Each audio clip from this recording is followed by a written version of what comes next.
մամուլում հրապարակումներ կան, որ ձեր եւ Արամ Օվյանեսյանի միջև ըստ մամուլի հրապարակումների վեճ է եղել, ինչով էր պայմանավորված երկարամյա ոստիկանապետի, ոստիկանության ծառայողի աշխատանքից ազատումը։ Ես քիչ առաջ նշեցի, որ կադրային փոփոխությունները նախարարության համակարգում բնական են, որոշակի ժամանակահատված հետո հատկապես, երբ որ անձը կոնկրետ պաշտոն է զբաղեցնում, տրամաբանական է, որ կարիք կա փոփոխության,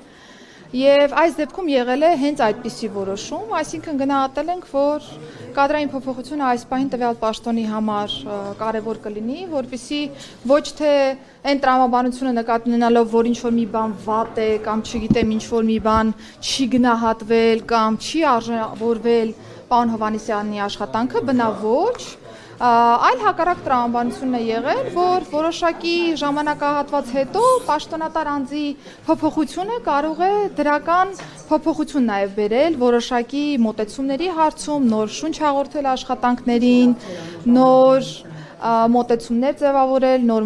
մեթոդներ ձևավորել, սա հերթական փոփոխությունը կարող ենք դիտարկել, ես գնահատում եմ պարոն Հովհաննիսյանի աշխատանքը, բարձր գնահատականի արժանի աշխատանք է, որովհետև կյանքի մեծ մասը նվիրել է ոստիկանության համակարգին եւ սա որևէ ձևով անձնավորված ընդունել չի կարելի եւ ասեմ նաեւ, որ